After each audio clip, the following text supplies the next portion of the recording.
advisor on the responsibility to protect of the Organization of American States, co-founder and general counsel to the Newer Rights Foundation. He's also the U.S. chair of the Raoul Wallenberg Center for Human Rights, and where he is previously a senior fellow, and he has done a yeoman's work on this case. We'll then hear from Sadiq Mehdi, who's on his way. He should be here very shortly, an expert in public diplomacy and international security with over a decade of experience in American foreign security policy, focusing on the geopolitical dynamics of Afghanistan and South Asia. Mr. Amini has played a pivotal role in policy analysis, outreach, and crisis response, including advising on the U.S.-Afghanistan bilateral security agreement and coordinating vital evacuation efforts during the Taliban takeover, earning him the U.S. Department of State's Heroism Award. Then we'll hear from Ben Linden, who is the Advocacy Director for Europe and Central Asia for Amnesty International USA, where he works to advance human rights in U.S. foreign policy. Prior to joining Amnesty, Ben served as the U.S. Department of State, the U.S. Commerce Department, and the Office of Oregon Senator Jeff Merkley, who we all know very well, because I serve as co-chair and Jim has served as co-chair of the China Commission, and he's served very great in that capacity. He has also worked, you being Ben, as the Asia Society in New York and taught English in South Korea. So, Mr. Bukhari, the floor is yours. Thank you, Co-Chair Smith, Co-Chair McGovern, honorable members of Congress and the Commission. I would like to just before add that I have a longer statement for the record, which I would like to be included. Without objection, so ordered, and that goes for all of your statements and anything else you would like to attach to them. Thank you.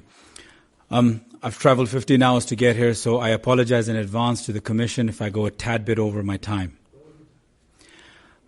I could stand here today and talk about all the injustices unfolding in Pakistan, but today I want to give you the context, the story behind the headlines, so you can truly get a grasp of what is happening and why. Let me start with the event that shattered whatever remained of a Pakistan democratic facade, the general elections of February 8th, 2024. These were the most brutally rigged elections in Pakistan's history. The rigging started months earlier than the actual election day. They stole the symbol of our of the party, which was the cricket bat, so voters couldn't identify us on the ballot. Our candidates were forced to contest as independents, creating chaos and confusion. Nomination papers were rejected, rallies were banned, banners were torn down, flags were forbidden, leaders were jailed, exiled, driven underground. Many of them are here today. Yet the people of Pakistan rose to the challenge.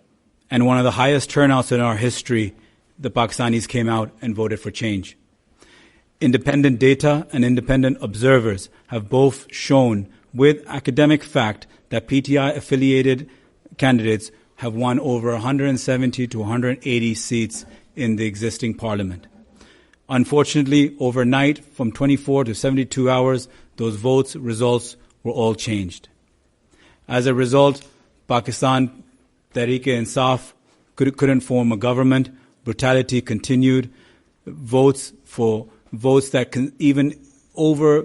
too many votes for even the constituency that even held the amount of constituents. So if a constituency had 400 votes, somehow the person who got the vote changed in Form 47 had 450,000 votes. So overnight, populations grew by 50 to 100,000. Let me be very clear that Pakistan's 2024 elections were neither free nor fair. They were engineered to silence the democratic voices of millions. As if crushing democracy at the ballot box wasn't enough, Pakistan's rulers then turned their knives to the judiciary. Through the 26th constitutional amendment, they rewrote the rules of justice. They stacked the Judicial Commission with politicians, loyalists, stripping judges of independence. Our courts, once they checked for executive power, became a tool of the power. Previously, judicial appointments were driven largely by senior judges, themselves ensuring a measure of autonomy and judicial independence. It subordinates the independence of judiciary to political interest, erodes public confidence, no longer impartial, and became an extension of the executive. It violates the Pakistan Constitution itself, from Article 175, which enshrines the separation of power, to Article 10, which guarantees every individual the right to a fair trial before an impartial, competent court. The UN Special Rapporteur on Independence and Judges and Lawyers has said, quote, real risk to judicial independence and individual rights to a fair hearing by a competent, independent, and impartial tribunal. The ICJ has described it as, quote, a serious threat to independence of judiciary. In 2023, a Supreme Court bench declared that civilians could not be tried in military courts. However, the 26th Amendment, a larger hand-picked bench, reversed that ruling. This is not justice. This is a colonial tool of intimidation, resurrected to silence dissent. Pakistan now virtually stands alone in the world by allowing military trials of civilians under a constitution that supposedly guarantees its fair trial and due protest. The ICJ says it's a travesty of justice, glaring surrender of human rights. I want to add that these military courts, after May 9th, 2023, convicted 104 civilians, mostly PTI supporters, voters, or activists, were sentenced to a prison term of up to 10 years. Every single one of them was convicted, so 100% conviction rate. These trials were held in secret, in dark rooms where family and public were barred from attending. No charge sheets or judgments have been published till date. Trials happen, documents are hidden from lawyers and the legal team, so not a single document can leave that courtroom till date. Judges are army officers, and appeals are given not to civilian court judges, but rather to the army chief himself, who will then hand it down to his subordinates to make a tribunal, to come out with whatever decision they want with no justification or evidence. Even the sentences are arbitrary. Some were jailed for a year, others were jailed for a decade. No clear reason except political punishment. An example is Barrister Hassan Khan Niazi, Imran Khan's nephew, who was sentenced to 10 years despite minor allegations. This is a purge, it's not justice. It violates Pakistan's own constitution, as I mentioned earlier. It violates international law. Article 14 of the ICCPR demands fair public trials in independent courts. From the US State Department to the EU to the UK, Human Rights Watch, and the ICJ, the world is united in condemning Pakistan's military trials on civilians. Pakistan's Supreme Court, once a beacon of hope, has wavered under pressure, green-lighting this sham proceedings. And what about the voices that are trying to tell these stories? Freedom of speech in Pakistan is dying. Journalists have been arrested, abducted, tortured, or driven in exile. Dr. Moin Pirzada, one sitting right here. Independent shutdowns and social media blackouts are now a standard tactics to bury dissent. YouTube channels criticizing the government or the establishment vanished overnight. TV anchors are blacklisted if they dare to speak even Imran Khan's name, which is forbidden on national television. I appear on international media myself, but I am not allowed to appear on local media. The consequences of this are deadly. From senior anchors like Arshad Sharif, one of Pakistan's most respected journalists who fled the country under threats for his life and continued reporting from abroad, was assassinated in Kenya. There are many cases of exile of our journalists that are abroad. Either they have to take a sabbatical if they don't toe the line, or they have to take exile. Most recently, a magistrate ordered nearly 30 YouTube channels to shut down simply because they expose the truth. Google wants them to take a legal stay in the High Court, which is not possible for those who are in exile. If they go to Pakistan, we know what torture is coming next. I want to, as this repression continues, the rigging of elections, the capturing the courts, military trials, the silencing of media, it all leads back to one man and one thing: the elephant in the room, former Prime Minister of Pakistan, Imran Khan. Since 2022, he has faced relentless prosecution. Over 200 legal cases he's been charged with.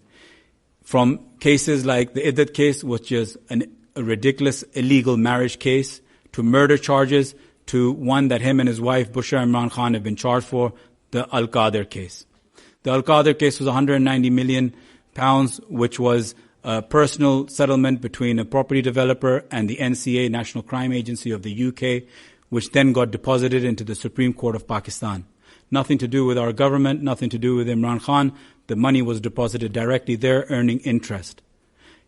That same property developer developed a university in a trust, which Imran Khan and his wife were trustees of. All have agreed that there's been no financial benefit.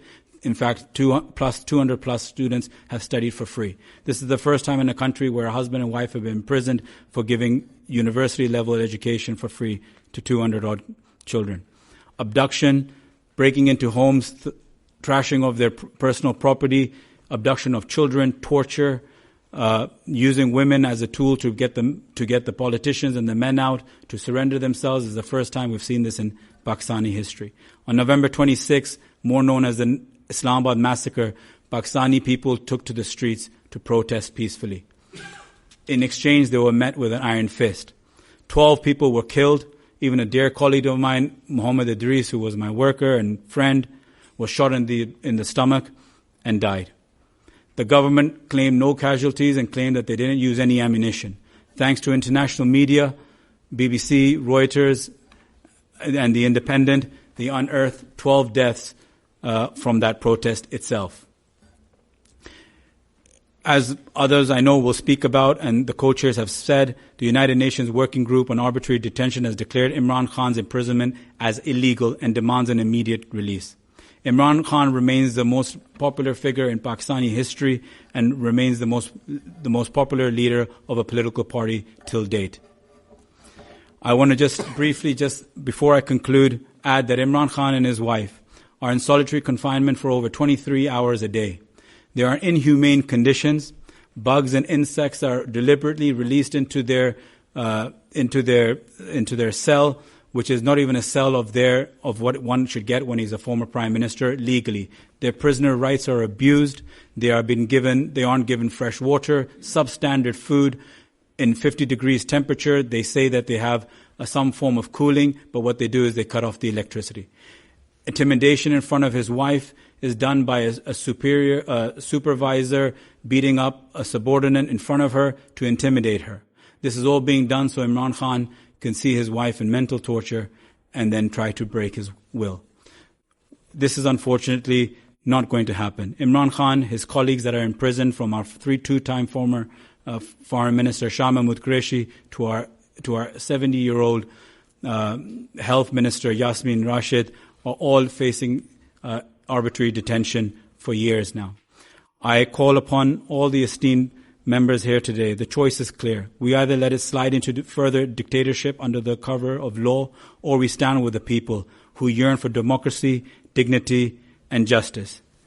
Lastly, I just say the people of Pakistan deserve to choose their leaders fairly, to speak without fear, to live under laws that protect them, not persecute them.